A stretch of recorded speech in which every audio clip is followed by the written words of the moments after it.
Live on Channel 5. This is the 10 o'clock news with Deborah Norville. Coming out revealing secret negotiation between the Nazis and the Zionists in 1933, which allowed German Jews and their assets to go to Palestine. Rich Samuels joins us tonight with the story of the controversy behind the book and the author's struggle to write it. Rich? Deborah, with the rise of Adolf Hitler to power in the spring of 1933, the Jews of the world were faced with a dilemma. They could raise a cry of protest, a cry few would heed, or they could make a deal with Hitler, a deal that would bring a step closer their dream of an independent Jewish state. American Jews marched calling for the boycott of all German exports. Jews throughout Europe echoed that call, so did Jews everywhere. But a group of Zionists at the same time was quietly negotiating an agreement with the Nazis to allow the immigration of German Jews and the transfer of their assets to Palestine. That deal, reported in August 1933, was the transfer agreement.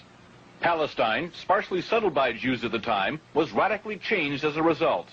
I lived in Palestine from 1933 to 1936, and we saw every week transports of German Jews coming to settle in Palestine. German Jewish settlement of Palestine was, for a time, official Nazi policy. These photos of Jewish life in Palestine, along with a lengthy text, appeared in 1934 in the Berlin paper Der Angriff. A Nazi Visits Palestine was the title of the multi-part series. A medal was struck by Goebbels in commemoration. On one side, the swastika. On the other, the Star of David. Hitler demanded one concession for the transfer agreement, that the call for a boycott of the Reich, raised by Jews here and elsewhere, be rejected by the Zionists. The Zionists made that concession. And so, while Nazis were marching in Germany, and while Jews were marching here, diplomacy was writing a more important story. In the Mediterranean, where the dream of a nation-state for Jewish people came a step closer to reality. The story in this book some will find hard to accept.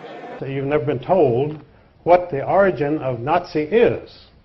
NA is National Socialism, which was the German Nazis, and in 1923 there was a double agent who came to Hitler, and he said to Hitler, look, your Nazi party is not, your National Socialist Party is not getting off the ground. You need an alliance. And he suggested that they ally with the Zionist Party. So the NA of National Socialism joined with the Zionist Party in the World Zionist Party in 1923, and ever after was known as the Nazis, NAZI. The ZI was for Zionists, but of course no one knew that, because our popular mythology is that the terrible Nazis were attacking the Jews. But what we were never told is there was a great schism in the Jewish community of the world between the Zionists and the non-Zionists. You see, the non-Zionists were the Orthodox Jews who believed you could not have a Jewish state until the Jewish Messiah came. They didn't acknowledge Christ as Messiah, so they were waiting for their own Jewish Messiah to come. Then you would have a Jewish state, and that Jewish state would rule the world. But the Rothschilds in 1828 decided they couldn't wait for the Jewish Messiah, so they started what they called Reform Judaism under Moses Hess. And Reform Judaism said, yes, you can have a Jewish state before the Messiah comes.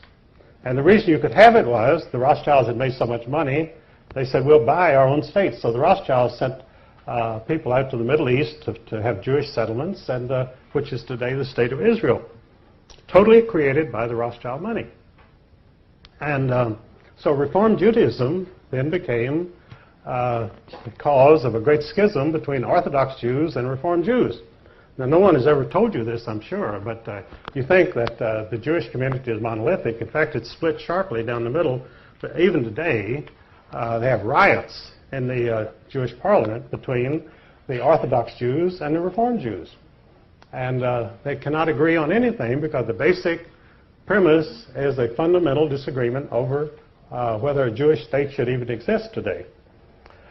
So in Germany in 1923, the German Jews were quite prosperous and quite happy, and they were not interested in becoming Zionists, and they were not interested in going to Palestine. After all, they had beautiful mansions in Germany. They had symphony orchestras, they had art, they had everything, and they were accepted in the community. As Ezra Pound said, Germany was the least anti-Jewish country in Europe. When you went over into Poland and Russia, you had very strong feeling against Jews. But in Germany, they were accepted and happy, so why would you ever have an anti-Jewish government in Germany? And of course, Hitler, allying himself with the Zionists, he said, after all, you're right. He said, we have the same goals. And so he allied with the Zionist party, and the mission of the Nazis was to force the anti-Zionist Jews to accept Zionism. And this is what the concentration camps were about. They put the anti-Zionist Jews in the concentration camps, and they were placed under the direct administration of the Sonderkommandos, who were the Zionist Jews. So the concentration camps were run by the Zionist Jews in order to punish and get rid of the anti-Zionist Jews, which they did.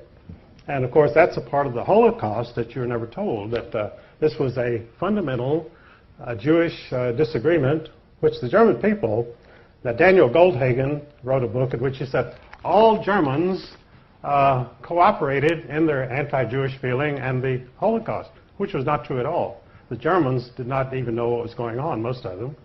It's just like in the United States, when we were perfecting the atomic bomb and bombed Hiroshima and Nagasaki, the American people knew nothing about it. It was forbidden to mention the atomic bomb.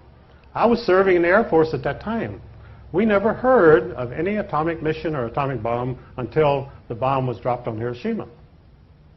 So you could say the American people are guilty of the greatest atrocity, the dropping of the atomic bomb on Japanese civilians. But that isn't true. The American people knew nothing about it. I knew nothing about it in the Air Force. And I was right there. So these things go on without the knowledge of the people or the approval of the people. But of course, they have to accept the results. These things happen, and you're stuck with it. So this is the real story of Zionism, that the Nazis. So then, well, if the Nazis had allied with Zionists, why didn't the Nazi party survive? Well, what happened was, in 1945, after the German military was defeated, they brought in the German leaders, the German generals, at the Nuremberg trials, tried and convicted and executed them. They had to execute them because they didn't want them around to testify that about the alliance between the Nazis and the Zionists. So they had to die, and they were executed for that reason. Because, they told about the atrocities that the German generals had committed. But German generals are like any other generals. They don't really commit atrocities. The troops under their command may commit atrocities, but they don't commit any atrocities themselves. These German generals didn't go around shooting Jews or anybody else. But they were executed, and so the Zionist secret was safe. And now the Zionists were now in command of the world because their National Socialist allies were now gone from history, and the Zionists had a free reign, so they set up the State of Israel. And in fact, some Jews themselves even claim that there should be a statue to Adolf Hitler in Israel because he created the State of Israel, which is absolutely true. Without Adolf Hitler, Israel would not exist. The Jews would still be dispersed and they would have no country. But George Steiner, a very famous Jewish writer, proposed this about 10 years ago. He said, why don't they put up a statue to Adolf Hitler in Israel? Well, they're not likely to. And because there again, the big job of the criminals is to keep the truth from the people. They want, not only do they want you not to find out anything, but they flood you with disinformation. Most of the stuff that you get in the press is absolute lies. And if it's not lies, it's spin or distortions. In other words, they give you 10% of the truth, and the rest is all distortions. And they demonize people so that you're filled with anger against the Holocaust people who murdered all the Jews in Germany. And people do get very angry because of these things. And they don't even know what they're angry about because they're not told the facts. and never will be told the facts, because the press is totally in the hands of the bankers. Because news is a high-budget, capital-intensive operation. You need a lot of money. You need a staff covering the whole world, and it's a very expensive situation.